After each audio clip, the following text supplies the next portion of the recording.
Hey guys, and welcome to the video. Today I will be explaining the problem with Geometry Dash's level rating system. Before the video starts, I want to say that this is not intended to insult other creators or to rate vague, but the video is about a real problem that needs to be addressed. The first topic that I'm gonna cover is popularity. Popularity is a huge issue in Geometry Dash, and it has caused many creators to get their levels featured even after they have built a level that is way below today's standards. However, due to the popularity of the creator, the level will still get rated. A good example of this is with the levels Shape of the Sun by Banya, and Night Glow by Mr. Cooltricks. Banya is a relatively unknown person, but he managed to host a very good mega collab which included very talented creators such as Mazdi, Kaleido, and Preezy. In my opinion, this level is worthy of an epic rate, and I think most people will agree with me on that, but unfortunately, it was only given a star rate. However, Night Glow was made by a very popular creator named Mr. Cooltricks, who currently has 65 creator points. His level was given an epic rating very quickly, but it is way below today's current standards for even a featured level, and I believe this is due to Mr. Cooltricks being a very well-known creator. In my opinion, this level wasn't even close to worthy of an epic rate in comparison to other average epic levels. This just goes to show that even when someone makes an amazing level, their chances of the level getting the rating it deserves, or even a rating at all, is much lower than those of a more known creator. The second point I would like to cover is moderator activity. As I'm sure you all already know, I'm in many mod servers on Discord where I occasionally request levels.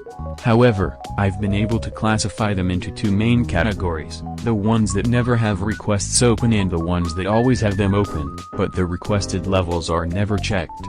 Before I proceed with this, I want to point out that I know that mods have lives just like the rest of us, but being a mod is a big commitment, and if you agree to be a moderator, you should know what is generally expected from you. A few servers that I've noticed that never have their requests open are Shimmering Waters, which is owned by Lake, and Coyote's Den, owned by Howler, formerly known as Opta Wolf, and Peter. In Shimmering Waters, there is only a level request Google form, and I searched through some of the server messages, and I saw that the form has been closed for a long time.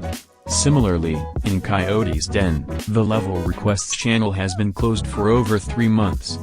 Howler has said that people should DM him for requests until further notice, but he isn't known for responding to them.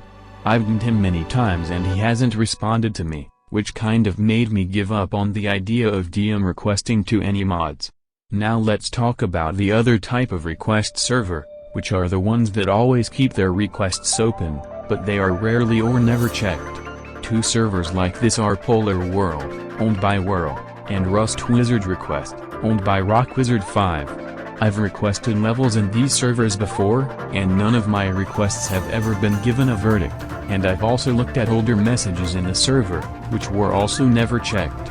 A while ago, I talked with RockWizard5 about this, and he said that he leaves his requests open and only checks them when he feels like it. This is a terrible system because the channel has become flooded with requests now, and I wouldn't expect him to check them all at this point. However, this wouldn't be a problem if he frequently opened and closed his requests after a reasonable amount of time, which would give him enough time to check all the requests. This is very bad considering the amount of amazing levels that could have been requested in those servers that will never be checked because there are just too many, and this is significantly impacting the chances of less noticed creators to get mod sends. Despite all of this, there is a third type of mod server, which are the ones that have reasonable request systems, and their request channels never get flooded. Some of these servers include Request Emporium, owned by Insidious, Viprin plus Paste, owned by Viprin, and Interstellar, owned by Kano.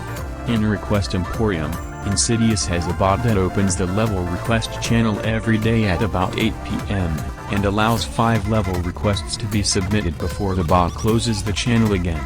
After this, the levels are checked before the next time the requests reopen, and it is a very efficient system, and probably the best one I have seen so far. In Viprin plus Paste, You can increase your level by being an active chatter in the server, and once you reach level 10, you are able to request levels. Most people are below level 10, and those who are above only request every so often. Most of the levels requested are even reviewed by other moderators, giving you a chance to more than one mod send with only requesting once. In Interstellar, Kano has a simple system of closing and opening his request channel frequently so he has time to check all the levels, and the channel never gets too many requests. Unfortunately, most mod request servers aren't like this, which gives creators a struggle with having their levels sent. The last topic I'd like to discuss is bias. I've noticed many levels being rated very shortly after they are released due to many mods sending their levels quickly. This isn't always because they made a very good level, but sometimes because they are friends with mods or because they have had another level that was rated. An example of this is with my good friend Andrix GD. He made a modern style level a while ago called Coco Jumbo, and it was featured only after a few hours. As Andrix said, it had only deserved a star rate, and I agree on this. But the level was most likely featured due to people being biased towards Andrix and believing that his levels are better than they really are because he has many well-known levels already. Levels can also be favored by many people if they are showcased by popular geometry-YouTubers such as Nexus, Viprin, Nero, and just a GD player. Many levels have gotten attention from this, and people have even gone as far as saying that a level is the best they've ever seen. I'm not denying that people have opinions, but the amount of comments like this always increase after a level is showcased by a popular YouTuber. Levels have also been known to be praised more if they are in the Magic tab. If you didn't know already, a while ago, the Magic tab was changed, and now, levels that are sent by moderators will appear in it, and to get the old Magic tab, you have to select the null filter.